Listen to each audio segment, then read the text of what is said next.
Our favorite tool for entrepreneurs podcast will address tools that are useful to startups and existing businesses. We will also cover other aspects of the launch and growth of entrepreneurial ventures. Your two hosts will be Professor Gary Palin and serial entrepreneur Ryan Budden. I'm Professor Gary Palin. Yeah, and I'm Ryan Budden. This podcast is valuable to entrepreneurs in both launch and growth modes. That's absolutely right. We'll go over some tools, get you into hyper-growth mode. How can we see some hockey stick growth in your business? Ryan, in 1995, a Harvard professor, Professor Clayton Christensen, came up with a theory he dubbed disruptive innovation. Today, it's more commonly referred to as disruptive technology, and it basically explains how new companies use technology to bring down dominant players. So it's an innovation that creates a new market and values networks and eventually disrupts the existing market. It displaces the market leaders and their alliances, causing drastic industry shifts. Now, some people view disruptive technology as a threat. Others view it as an opportunity.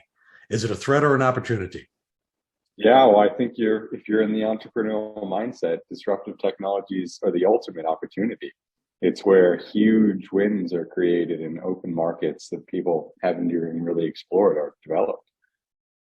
Yeah, that's where the entrepreneur very often sees disruptive technology as major opportunities, with the status quo views it as a resistance to change.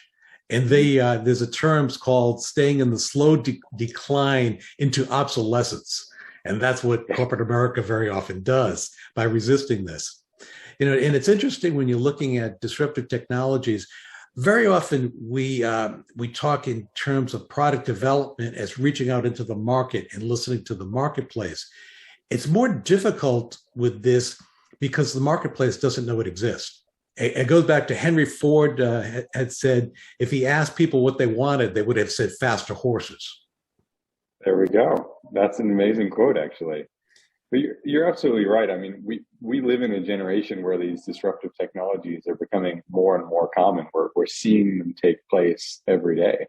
The more recent one that I think of is Uber in the taxi industry and the drastic shift that happened in that industry. Because there was a time where, I don't know if you're familiar, but to drive a taxi, you bought a medallion for each taxi. Right. And medallions in New York City at one point were upwards of $1 million. And you could get a bank loan for the medallion. They were that valuable.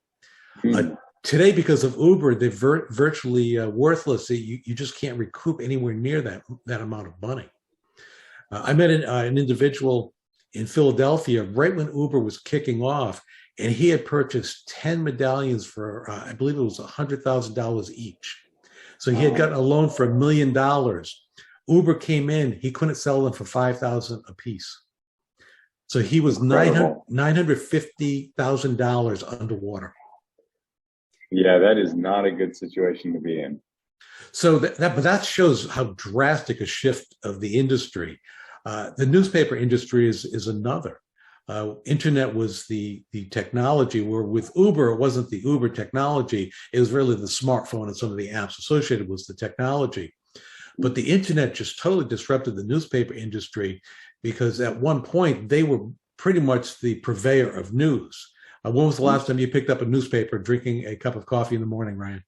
Yeah, I can't say that I ever truly have. And people think that disruptive technology, they think technology is computers. But if you go back, Gutenberg Press was a disruptive technology. Right. Books, which were mainly Bibles, were handwritten in calligraphy, very often by monks sitting in a chalet in a mountain drinking wine. Not a bad gig. And Gutenberg really disrupted their technology with the printing press. But going back to the origins of the wheel, if you look at it, was a disruptive technology.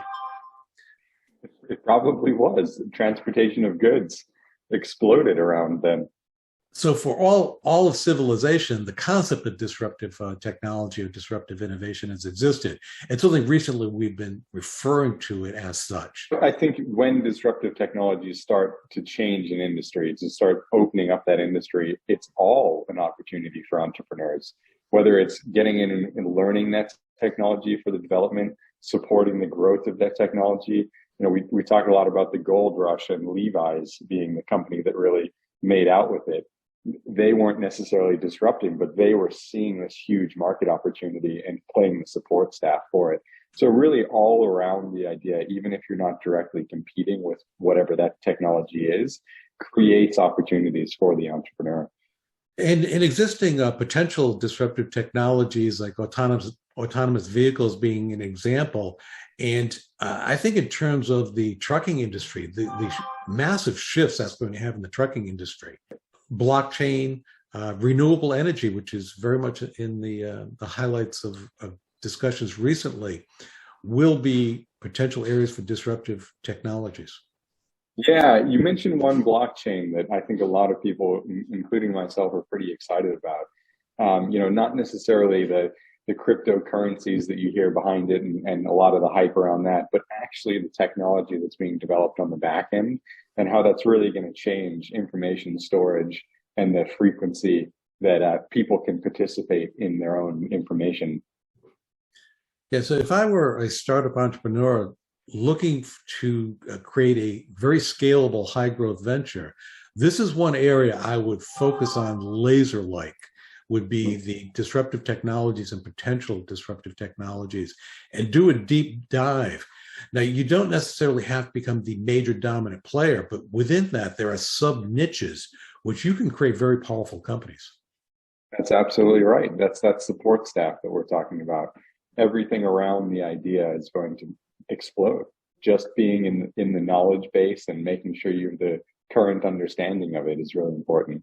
What would be your starting point if you were interested in researching disruptive technologies and where potentials are to try to identify areas you can start probing? What would you do? I think it's a really interesting question, actually. So ironically, keeping up to date with the news would be a big one. So what is actually the players or the innovations that are making waves right now? And then just start talking to anyone and everyone that you possibly can. That sounds, very generic and blanket, but the big entrepreneurs that I see popping out ideas, iterations over and over again, so much of that comes through just having every conversation they possibly can. We live in a time of social media where a lot of these big players are more accessible than ever before. So using that to your advantage, getting in and just trying to participate, trying to add value where you can is really going to lead those conversations forwards. Yeah, speaking with people that have knowledge of specific areas of technology can be very eye-opening. I believe that, if I'm correct, Steve Jobs first developed the concept, not even developed, saw the concept of a GUI, the user interface, from a visit to the Apple Labs. Not the Apple Labs, I'm sorry. It was it wasn't Cisco, I think the HP Labs. I might be wrong on that. Okay. But he didn't develop that. He saw that, and it was another company. It was Xerox. That's who it was. Xerox. And Xerox discounted the concept, and the original design with the a GUI with the original Apple computers was the brainchild of him visiting the Xerox labs, talking to technologists. There we go. That's exactly what I'm talking about. Just keeping up to date is a major innovation center in your brain. Another thing that I would do also is I would identify one that I'm particularly interested in, say with blockchain. I would look to see, are there any trade shows or tech conferences where that's the highlight? And I would register, and I would be visiting that. I would go to a lot of the talks. Heck, you could probably pick up a lot of information just at the bar, talking to the conference attendees. Yeah. And a lot of those conferences are online now, so the barrier to entry is really, really low. I'm a big fan of local entrepreneurship centers or meetup groups. A lot of major cities have entrepreneurship centers where some really great conversations are going on. Yeah, so networking with people within a particular subset of a potential disruptive technology, like artificial intelligence is another, 3D printing is another. I would choose one that I found particularly interesting and really start probing and meeting people within that foray, and be in the back of my mind and be thinking of what opportunities exist here from discussions with others. Yeah, I think that's an amazing place to start. This is something I highly encourage startup entrepreneurs to be probing. I think it's a very interesting area of entrepreneurship that's not touched as often, specifically with these startups that are not directly involved with that technology. Absolutely. And to highlight back to a conversation we've had before, the pain points, look at what is stopping that industry from exploding. Is there a barrier that you can help it overcome? Would be another cool line of thinking behind it. Excellent. Well, I appreciate the conversation, Ryan, and we will talk another time. Absolutely. Talk to you soon. Thank you. Thanks for listening to our favorite tools for entrepreneurs with Professor Gary Palin and Ryan Budden. We hope you enjoyed this deep dive into topics that assist with the launch and growth of your entrepreneurial venture. As always, you can head over to ProfSpirit.com to check out more resources and courses designed for you, the entrepreneur. Also, please follow us on Spotify, Apple Podcasts, or YouTube to get the most up-to-date information as it is released.